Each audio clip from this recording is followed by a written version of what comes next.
श्री राम जय जय राम। ध्यान की विशेषता। प्रातःकालीन वेला, गीता भवन स्वर्गाश्रम।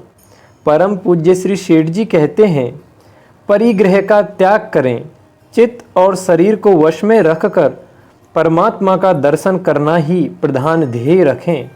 गृहस्थ में रहते हुए सन्यासी के समान आचरण करें। निरंतर भगवान की स्मृति बनी रहे। इंद्रियों को संसार से हटाकर परमात्मा में लगावें। उसके बाद मन के संकल्प का त्याग करें, कामना का त्याग करें, स्फूर्णा का त्याग करें। जिसके अंतःकरण से संकल्प का अभाव हो जाता है, ऐसे पुरुष का नाम प्रशांतात्मा है। प्रशांतात्मा विगत भीर ब्रह्मचारी वृते स्थितः मनः संयम्य मच्चित्तो युक्त आश्रित मत परः। अर्थात ब्रह्मचारी के व्रत में स्थित भय रहित तथा भली भांति शांत अंतःकरण वाला सावधान योगी मन को रोककर मुझ में चित्त वाला और मेरे परायण होकर स्थित होवे। ये भगवान के वाक्य हैं। हम सब लीला करने आए हैं, इसलिए ऐसी लीला करनी चाहिए जिससे भगवान प्रसन्न हों। झूठ, कपट, चोरी का व्यवहार न करें। ऐसा सोचना चाहिए कि भगवान हमारे साथ ही रहते हैं, भगवान लीला करते हैं, उनके साथ लीला करना ही उनको मदद देना है। भगवान के मनमाफिक बन जाएं। यह मार्ग बड़ा सुंदर और सरल है। भगवान के अनुकूल ही सब कार्य करें तो कार्य की सिद्धि बहुत शीघ्र हो सकती है। भगवान के प्रति इतना प्रेम होना चाहिए कि उनका नाम सुनते ही प्रेम में मुग्ध हो जाएं। मंदिर में भगवान की मूर्ति दिखते ही प्रेम में गदगद हो जाएं। वंशी की ध्वनि सुनते ही भगवान श्री कृष्ण की याद आ जाए। कभी कभी भगवान से वह करुणा भाव से प्रार्थना करता है कि आप क्यों नहीं आते हैं। कभी भगवान पर रोष भी आ जाता है, भगवान उससे नाराज नहीं होते। ये सारी बातें मन से होनी चाहिए। हमारे मन को भगवान में रमाना चाहिए। भगवान कहते हैं, मन का संयम कर वश में करके मुझ में लगाओ। अपने चित्त को भगवान के मुखार बिंद पर टिका दें। इसका नाम मच्चित्ता है। एक प्रभु के स्वरूप के अतिरिक्त और कोई वस्तु उनके हृदय में है ही नहीं। यहाँ 10वें अध्याय के 9वें श्लोक में भगवान ने 6 विशेषण बतलाए हैं। जो व्यक्ति ऐसा बन जाता है वह आनंद ही आनंद में मग्न हो जाता है। फिर उसका ध्यान छूट सकता है? नहीं, कभी नहीं छूट सकता। कैसे छूटे? वहाँ तो ऐसा आस्वादन आता है कि यदि तलवारों से उसका शरीर काटा जाए तो भी ध्यान नहीं छूटता। जो अपने शरीर की परवाह छोड़कर भगवान में मन लगाता है, उसे मरने की परवाह नहीं रहती। उदाहरण के लिए भक्त प्रहलाद का ध्यान 1 मिनट भी नहीं छूटता था। जिस तरह मछली जल के बिना 1 मिनट भी नहीं रह सकती, वैसे ही हम लोगों की दशा ध्यान के लिए होनी चाहिए। भगवान का मुखारविंद कितना सुंदर और आनंददायक है। जैसे भंवरा पुष्प का रस लेता रहता है, उसी प्रकार हमें भी भगवान के मुखारविंद, मुख कमलों को निरखते रहना चाहिए। मुखारविंद की सुंदरता अवर्णनीय है। रूप लावण्य की सीमा नहीं है। भगवान श्री कृष्ण का मुखारविंद चंद्रमा की तरह गोल है। विष्णु जी का मुख थोड़ा गोल है। विष्णु भगवान का स्वरूप तेजस वस्तु से बना हुआ है और वह तेजस वस्तु भी दिव्य है, देवताओं जैसी नहीं है। भगवान के नेत्र सदा खुले ही रहते हैं। उन नेत्रों में अपार गुण शांति प्रतीत होती है। मुख कमल पुष्पों के समान खिला हुआ है, वह शांति लिए हुए हैं। प्रेम की तो आप मूर्ति हैं और आनंद का स्रोत बह रहा है। उस आनंद को देखकर पशु पक्षी भी मुग्ध हो जाते हैं। फिर मनुष्यों की तो बात ही क्या है। संसार में ऐसी कोई वस्तु नहीं जिसमें इतने तेजों में नेत्र हों। जितनी कल्पना करेंगे उससे करोड़ों गुना अधिक ही तेज प्रतीत होगा। उसकी कल्पना भी नहीं हो सकती। यदि स्वप्नों में दर्शन होगा तो तुम मुग्ध हो जाओगे। जब उनका मुख कमल समझ में आ जाएगा तो उसे नहीं छोड़ सकोगे। वर्तमान ध्यान से इस प्रकार ध्यानावस्था का दर्शन विलक्षण है। ध्यानावस्था में प्रभु दर्शन देते हैं, वह अलौकिक दर्शन है। फिर ऐसा ध्यान नहीं छूटता और अंत काल में ऐसा ध्यान रहने से मुक्ति हो जाती है। हमको अभी वैसा ध्यान हुआ ही नहीं। यदि ध्यान हुआ होता तो ध्यान छूटता ही नहीं।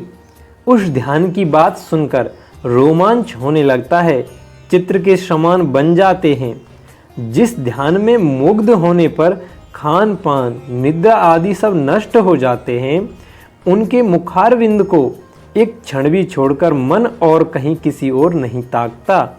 भगवान के प्रकट होने में जो विलंब हो रहा है उसमें प्रेम की एवं विश्वास की कमी है।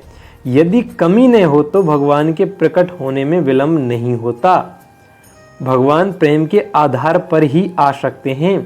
श्री भरत जी कहते हैं, जन अवगुण प्रभु मान न काऊ, दीन बंधु अति मृदुल स्वभाव।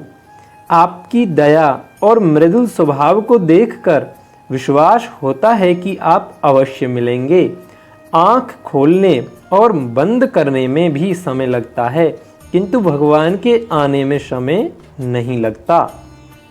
प्रभु तो हर जगह मौजूद हैं, उनके प्रकट होने में क्या समय लग सकता है भला। आनंद के उच्चारण के साथ रोमांच हो जाता है। मालूम होता है कि भगवान एकदम शरीर में प्रवेश कर गए हों। रग रग बोले राम जी, रोम रोम रंकार। जो इस प्रकार का जप करता है उसके द्वारा तो एक पल में कोटि नाम का उच्चारण हो जाता है। इसका जप इस प्रकार होता है, वही धन्य है। भगवान ध्यान में क्षण भर भी आ गए तो संसार के सारे सुख सूखे और रसहीन हो जाएंगे। जिसको साक्षात भगवान मिल जाते हैं फिर उसकी क्या दशा होती होगी।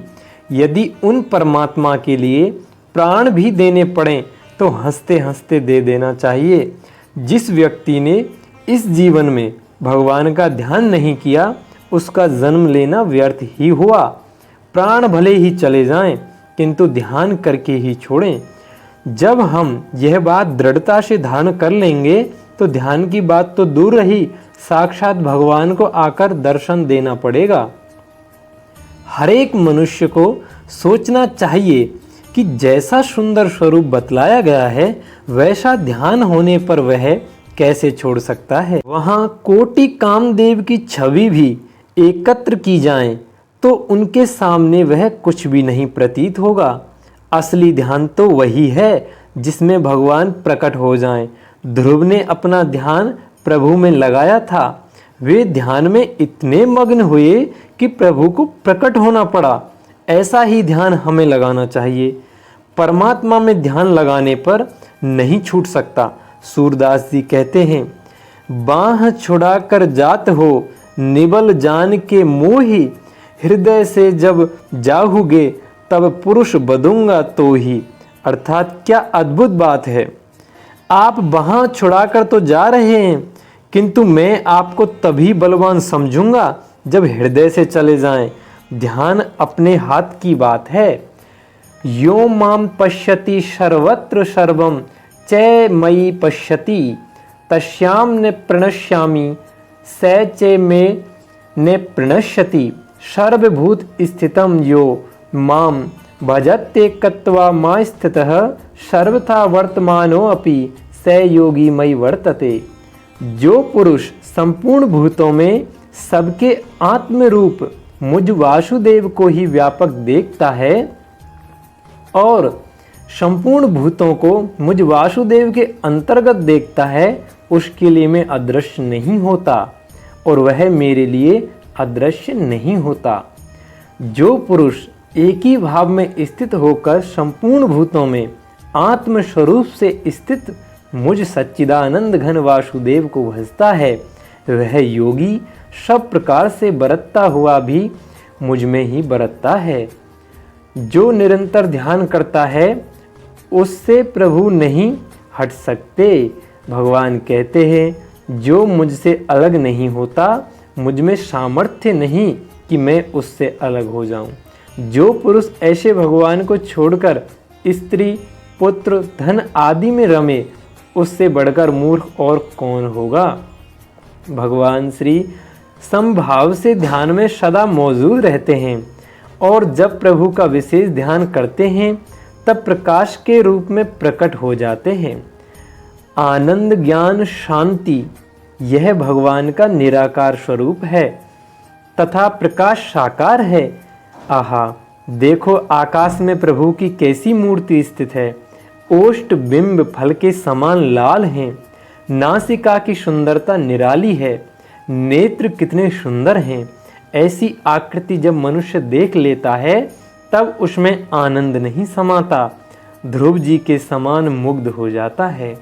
प्रभु की भ्रकुटी विशाल और भौं पर काले काले केश हैं। कानों में रत्न जटित मकराकृति कुंडल हैं। प्रभु जब देखते हैं तो सारी दुनिया को मोहित कर देते हैं। उनमें, उनके नेत्रों में अपार क्षमता, आनंद, शांति, तेज, ज्ञान प्रतीत होता है। उनका मुख अमृत में भीगा हुआ सा दिखता है। देखने वाले को प्रतीत होता है कि मैं नासिका से, मुंह से अमृत का पान कर रहा हूँ। प्रभु के पैर और हाथों की लाली निराली है। दर्शन से मन, बुद्धि, इंद्रियां प्रफुल्लित हो जाती हैं। स्पर्श करने से सारे शरीर में रोमांच और कंप होता है। मन आनंद में बन जाता है। प्रभु के चरण बड़े कोमल, सुंदर और चिकने हैं। वैसे ही ग्रीवा भी है। भुजाएं हष्ट पुष्ट हैं। प्रभु का स्वरूप अद्भुत दिव्य है। गले में कई प्रकार की मालाएं हैं। हृदय में लक्ष्मी के चित्र को धारण कर रखा है। उसके ऊपर भ्रगुलता चिन्ह है। मंद मंद हंस रहे हैं प्रभु जी। ऐसा प्रतीत होता है मानो फूल खिल रहे हैं। प्रभु का स्वरूप स्वयं ही बना हुआ है, किसी का बनाया हुआ नहीं है। उनका मुखारविंद चंद्रमा से बढ़कर चमक रहा है। नेत्रों से मैं आनंद का पान कर रहा हूँ। भगवान के आनंद का गुण गाने में वाणी थकती नहीं है। वंशी की कैसी अद्भुत ध्वनि है। वंशी से भगवान प्रेम और वेद का उपदेश सुनाया करते हैं तथा जगत को मोहित करते रहते हैं। इसीलिए आपका नाम मनमोहन है। कम से कम ऐसा ध्यान तो बना ही रहना चाहिए। जिसका ऐसा ध्यान हो जाता है उसके शरीर का टुकड़ा टुकड़ा कर डालने पर भी उसे दुख नहीं होता। जैसे राजा मयूरध्वज की कथा इस प्रकार है। द्वापर के अंत में रत्नपुर के अधिपति महाराज मयूरध्वज एक बहुत बड़े धर्मात्मा तथा भगवत भक्त संत हो गए हैं। इनकी धर्मशीलता, प्रजा वत्सलता एवं भगवान के प्रति इनका स्वाभाविक अनुराग अतुलनीय ही था। उन्होंने भगवत प्रीत्यर्थ अनेकों बड़े बड़े यज्ञ किए थे, करते ही रहते थे। एक बार इनका अश्वमेध का घोड़ा छूटा हुआ था और उसके साथ इनके वीर पुत्र ताम्रध्वज तथा प्रधानमंत्री सेना के साथ रक्षा करते हुए घूम रहे थे। उधर उन्हीं दिनों धर्मराज युधिष्ठिर का भी अश्वमेध यज्ञ चल रहा था।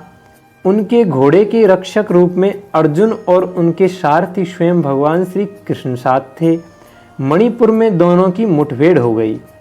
उन दिनों भगवान के सारथ्य और अनेकों वीरों पर विजय प्राप्त करने के कारण अर्जुन के मन में कुछ अपनी भक्ति तथा वीरता का गर्व सा हो गया था। संभव है इसीलिए अथवा अपने तथा छिपे हुए भक्त की महिमा प्रकट करने के लिए भगवान ने एक अद्भुत लीला रची। परिणामतः युद्ध में श्री कृष्ण के ही बल पर मयूरध्वज के पुत्र ताम्रध्वज ने विजय प्राप्त की और श्री कृष्ण तथा अर्जुन दोनों को मूर्छित करके वह दोनों घोड़ों को अपने पिता के पास ले गया। पिता के पूछने पर मंत्री ने बड़ी प्रसन्नता से सारा समाचार कह सुनाया, किंतु सब कुछ सुन लेने के पश्चात मयूरध्वज ने बड़ा खेद प्रकट किया। उन्होंने कहा, तुमने बुद्धिमानी का काम नहीं किया। श्री कृष्ण को छोड़कर घोड़े को पकड़ लेना या यज्ञ पूरा करना अपना उद्देश्य नहीं है। तुम मेरे पुत्र नहीं बल्कि शत्रु हो, जो भगवान के दर्शन पाकर भी उन्हें छोड़कर चले आए। इसके बाद वे बहुत पश्चाताप करने लगे। उधर जब अर्जुन की मूर्छा टूटी तब उन्होंने श्री कृष्ण जी से घोड़े के लिए बड़ी व्यग्रता प्रकट की। भगवान अपने भक्त की महिमा दिखाने के लिए स्वयं ब्राह्मण बने और अर्जुन को अपना शिष्य बनाया तथा दोनों मयूरध्वज की यज्ञशाला में उपस्थित हुए। इनके तेज और प्रभाव को देखकर मयूरध्वज अपने आसन से उठकर नमस्कार करने वाले ही थे कि इन्होंने पहले ही स्वस्ति कहकर आशीर्वाद दिया। मयूरध्वज ने इनके इस कर्म को अनुचित बतलाते हुए इन्हें नमस्कार किया और स्वागत सत्कार करके अपने योग्य सेवा पूछी। ब्राह्मण वेशधारी भगवान ने अपनी इच्छित वस्तु लेने की प्रतिज्ञा कराकर बतलाया, मैं अपने पुत्र के साथ इधर आ रहा था कि मार्ग में एक सिंह मिला और उसने मेरे पुत्र को खाना चाहा। मैंने पुत्र के बदले अपने को देना चाहा, पर उसने स्वीकार नहीं किया। बहुत अनुनय विनय करने पर उसने यह स्वीकार किया है कि राजा मयूरध्वज पूर्ण प्रसन्नता से अपनी स्त्री और पुत्र के द्वारा अपने आधे शरीर को आरे से चिरवाकर मुझे दे दें तो मैं तुम्हारे पुत्र को छोड़ सकता हूँ। राजा ने बड़ी प्रसन्नता से यह बात स्वीकार कर ली। उन्हें ऐसा मालूम हुआ कि इस वेश में स्वयं भगवान ही मेरे सामने उपस्थित हैं। वह बात सुनते ही संपूर्ण सदस्यों में हलचल मच गई। साध्वी रानी ने अपने को अपना आधा शरीर बताकर देना चाहा, पर भगवान ने दाहिने अंश की आवश्यकता बतलाई। पुत्र ने भी अपने को पिता की प्रतिमूर्ति बताकर सिंह का ग्रास बनने की इच्छा प्रकट की, पर भगवान ने उसके द्वारा चीरे जाने की बात कहकर उसकी प्रार्थना भी अस्वीकार कर दी। अंत में दो खंबे गाड़कर उनके बीच में हंसते हुए और उच्च स्वर से भगवान के गोविंद, मुकुट, माधव आदि मधुर नामों का स्वर उच्चारण करते हुए मयूरध्वज बैठ गए और उनके स्त्री पुत्र आरा लेकर उनके शरीर को चीरने लगे। सदस्यों ने आपत्ति करने का भाव प्रकट किया, परंतु महाराज ने यह कहकर कहा कि जो मुझसे प्रेम करते हों, मेरा भला चाहते हों, वे ऐसी बात न सोचें। सबको मना कर दिया। जब उनका शरीर चीरा जाने लगा तब उनकी बाईं आंख से आंसू की कुछ बूंदें निकल पड़ीं, जिन्हें देखते ही ब्राह्मण देवता बिगड़ गए और यह कहकर चल पड़े कि दुख से ही दी हुई वस्तु मैं नहीं लेता। फिर अपनी स्त्री की प्रार्थना से मयूरध्वज ने उन ब्राह्मण देवता को बुलाकर बड़ा आग्रह किया और समझाया कि भगवान, आंसू निकलने का यह भाव नहीं है कि मेरा शरीर काटा जा रहा है, बल्कि बाईं आंख से आंसू निकलने का भाव है कि ब्राह्मण के काम आकर दाहिना अंग तो सफल हो रहा है, परंतु बायां अंग किसी के काम न आया। बाईं आंख के खेद का यही कारण है। अपने परम प्रिय भक्त मयूरध्वज का यह विशुद्ध भाव देखकर भगवान ने अपने आप को प्रकट कर दिया। शंख चक्र गदाधारी चतुर्भुज पीतांबर पहने हुए मयूर मुकुट प्रभु ने अभय दान देते हुए उनके शरीर का स्पर्श किया और स्पर्श पाते ही मयूरध्वज का शरीर पहले की अपेक्षा अधिक सुंदर, हष्ट पुष्ट एवं बलिष्ठ हो गया। वे भगवान के चरणों पर गिरकर स्तुति करने लगे। भगवान ने उन्हें सांत्वना दी और वर मांगने को कहा। उन्होंने भगवान के चरणों में अविचल प्रेम मांगा और आगे चलकर वे भक्तों की ऐसी परीक्षा न लें, इसका अनुरोध किया। भगवान ने बड़े प्रेम से उनकी अभिलाषा पूर्ण की और स्वयं अपने सिर पर कठोरता का लांछन लेकर भी अपने भक्त की महिमा बढ़ाई। अर्जुन उनके साथ ही साथ सब लीला देख रहे थे। उन्होंने मयूरध्वज के चरणों पर गिरकर अपने गर्व की बात कही और भक्त वत्सल भगवान की इस लीला का रहस्य, अपने घमंड को चूर करना बतलाया। अंत में 3 दिनों तक उनका आतिथ्य स्वीकार करने के पश्चात घोड़ा लेकर वे दोनों चले गए और मयूरध्वज निरंतर भगवान के प्रेम के छके रहने लगे। खूब ध्यान लगाओ, खूब प्रेम करो, ऐसा विश्वास करो कि आज भगवान अवश्य प्रकट होंगे। फिर विलंब नहीं होता, अभी हमारी आशा प्रतीक्षा में कमी है। प्रभु का जन्म अलौकिक है, दिव्य है। भगवान अकेले नहीं आते। जैसे भगवान रामचंद्र जी के साथ लक्ष्मण जी, भरत जी, शत्रुघ्न जी आए, वैसे ही श्री कृष्ण जी के साथ भी बलराम जी एवं बहुत से गोप गोपी उनके साथ लीला करने के लिए आए थे। जो भगवान के प्रेमी होते हैं उनके चरणों की धूली भी महान पवित्र होती है। उद्धव जी कहते हैं कि प्रभु मुझे वृंदावन में लता पता बनाएं, जहाँ पर गोपियों की चरण धूली लग लग कर मैं पवित्र हो जाऊंगा। प्रभु के ऐसे भक्तों से यदि मिलन हो जाए तो फिर भगवान से मिलने की परवाह न करें, उससे भगवान स्वयं आकर मिलते हैं। जो भगवान के रहस्य को जान जाता है, सभी को भगवान का स्वरूप और समझता है, वह स्वतः आनंद में बन जाता है, समदर्शित्व विकसित हो जाता है। श्री राधे राधे, श्री गोविंद हरि।